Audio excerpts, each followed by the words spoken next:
不動産屋さんの階段です。長年住んでいる家なのに、ある時を境におかしなことが起きてくるってあるようですね。これは仮名ですが、花江さんが今から数十年前の高校生の時に体験した友人の家にまつわるお話です。花江さんの幼なじみの友人で K さんという方がいたのですが、中学までずっと同じ学校で、高校は別の学校に行くようになったそうです。当時は携帯電話もなく、学校が違うとだんだん疎遠になっていき、いつの間にか連絡を取り合わなくなっていました。そんなある日、確か夏休みだったそうです。花江さんは久しぶりに K さんから連絡をもらいました。久しぶり元気などと2人は挨拶を交わし終えると、K さんが突然、ねえ今度うちに来てくれる？聞いてほしい話があるの。と真剣なトーンで言い出しました。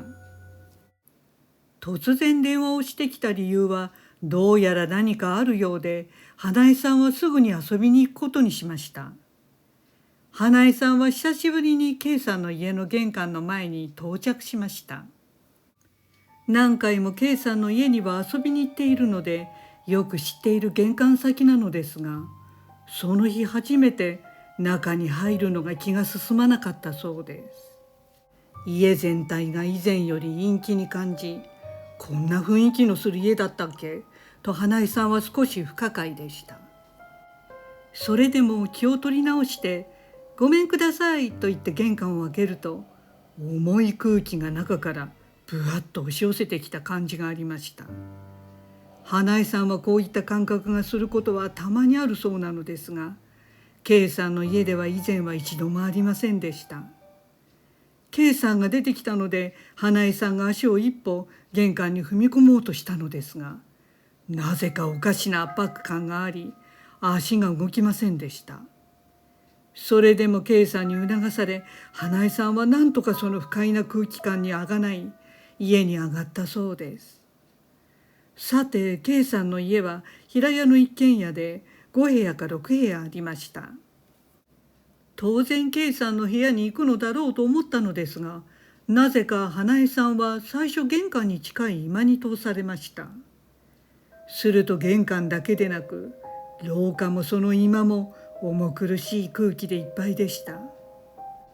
今まで何回も来て見慣れているはずの友人の家の中が、昼間にもかかわらず妙に薄暗く怖いと感じました。そこで K さんは花江さんにこんな話をしてきました。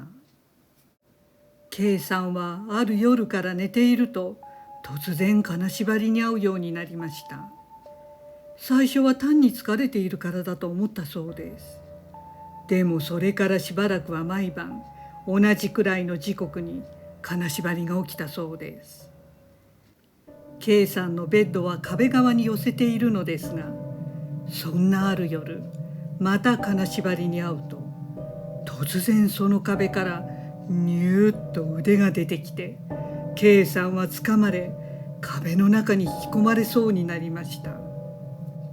そしてその晩から毎晩、金縛りと壁に引き込まれそうになる日が続いて、眠れない日々を送っているということでした。花江さんはその話を聞いて怖くなりました。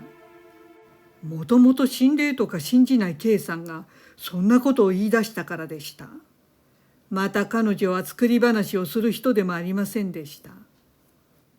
K さん曰く、花江さんがもともと心霊好きで心霊系の雑誌を買っていたことを覚えていたので、花江さんになら相談できると思ったということでした。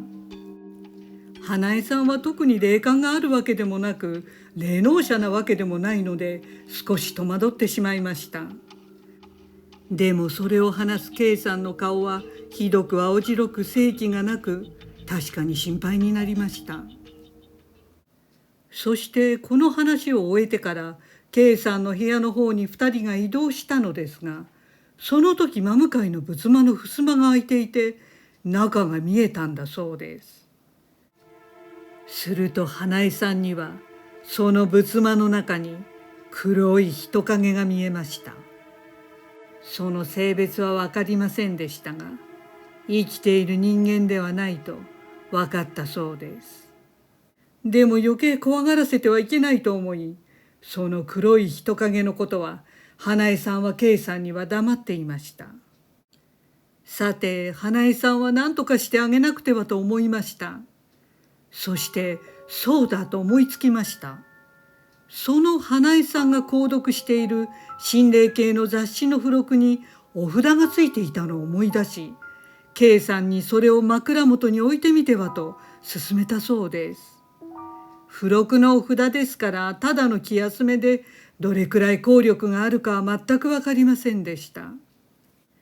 でも藁をもつかむ気持ちの K さんは早速その夜から花江さんからもらった付録のお札を枕元に置いて寝たそうです。それから4、5日が経ち、また K さんから連絡がありました。さて K さんが言うには花江さんからもらったお札のおかげかもしれないが、大きな変化があったということでした。お札を枕元に置いて寝たその日の深夜、また K さんが金縛りに遭い、壁から出てきた腕につかまれ、壁に引きずり込まれそうになった時でした。突然知らない男性の声が聞こえてきたそうです。それは何を言っているのかわからなかったそうなのですが、その後にお経が聞こえてきたということでした。するとそれと同時に壁から出ていた腕が消えて、K さんの金縛りも解けたというのです。それはその後何日か同じようなことが続いたそうです。深夜の金縛り、腕が出て壁に引きずり込まれそうになる、知らない男性の声、